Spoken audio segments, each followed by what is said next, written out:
Hi friends, Madurai railway station முன்னாடி இப்போ travel பண்ணிகிட்ருக்குறோம். ஒரு 2 days பிஃபோரு மழை பெஞ்சிட்ருக்கும்போது இந்த ஏரியா வந்து கவர் பண்ணோம். ஸோ கம்ப்ளீட்டாக வந்து தண்ணியாக கடந்தது. ஸோ அந்த டைமில் பார்த்திங்கன்னா ரோடு வந்து எந்த அளவுக்கு இருக்கும் நம்மளுக்கு தெரியாது, சரியா? ஸோ அதனால் என்ன பண்ணோம், பகலில் வந்திருக்கோம். ஸோ பகலில் வந்து இந்த ரோடு எப்படி இருக்குதுன்னு பாருங்கள்.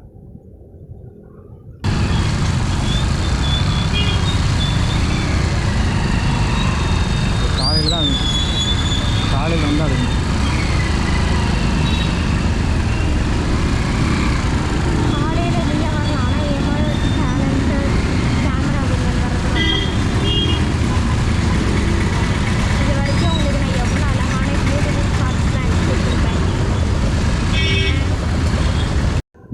கரெக்டாக நாங்கள் போகிற நேரம், அதை நாங்கள் பிளான் பண்ணிலாம் வீடியோ எடுக்கல, எதேர்ச்சியாக நாங்கள் போகிறோம். ஒரு பெரியவர் வந்துட்டு ஸ்கூட்டியோட இந்த பள்ளத்துக்குள்ளே மாட்டிக்கிட்டாப்புல.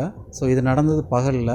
சும்மா இமேஜின் பண்ணி பாருங்கள், நைட்டு இல்லை மழை பெஞ்சிருக்கும் போது முட்டி வரைக்கும் தண்ணி இருக்கும். ஸோ அந்த டைமில் வந்து இந்த ரோடில் போனால் எப்படி இருக்கும்னு பார்த்துக்கோங்க. என்ன பண்ணலாம், இதெல்லாம் போகும்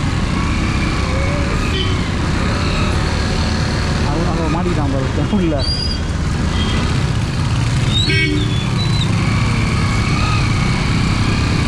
மாட்டிக்கிட்டான் பாரு, அவன் அவனை விடு.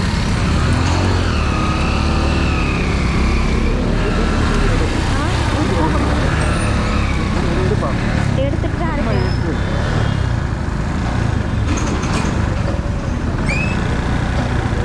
ஹெல்ப் பண்ணலாம்ல உங்களுக்கு, ஏன் பார்த்து இருக்கீங்க?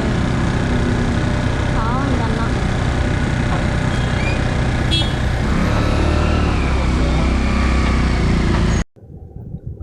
அகைன் அப்படியே கொஞ்சம் தூரம் எம்டிசிசி பேங்க் வரைக்கும் போயிட்டு அப்படியே ரிட்டர்ன் வரோம். ஸோ இந்த இடத்துல பாருங்கள், ரோட்டுக்கு நடுவில்வே கல்லெலாம் போட்டிருக்காங்க, கருங்கல்லாம் இருக்குது. ஸோ பகலில் நம்ம வந்து ஐடென்டிஃபை பண்ண முடியும், சரி கல் இருக்குது, குழி இருக்குது, கல்லை பிடிச்சிருக்காங்கன்னு தெரியுது நம்மளுக்கு. நைட்டு மழை பெஞ்சு தண்ணி வந்து ஃபில்லப்பாக இருக்கும்போது எப்படி நம்ம ஐடென்டிஃபை பண்ண முடியும் இவ்வளோ கல் இந்த இடத்துல இருக்குது அப்படின்னு? இவ்வளோ மோசமாக இருக்காது. எப்போ இவ்வளோ மோசமாச்சு?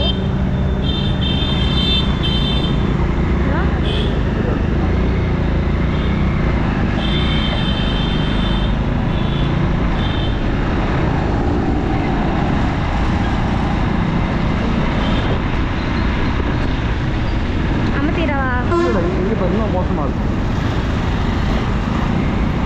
ஸோ பின்னாடி கையை காட்டு, லைட்டாக கையை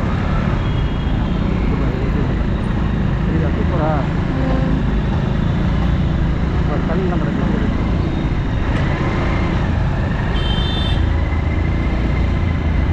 கல்லை போட்டுக்கலாம்.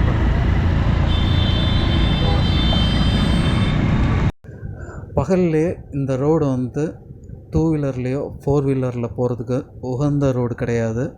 அதுவும் மழை பெஞ்சிச்சின்னா கட்டாயம் இப்போதைக்கு இந்த ரோடு ரிப்பேர் பண்ணுற வரைக்கும் இந்த ரோடை யூஸ் பண்ணாதீங்க.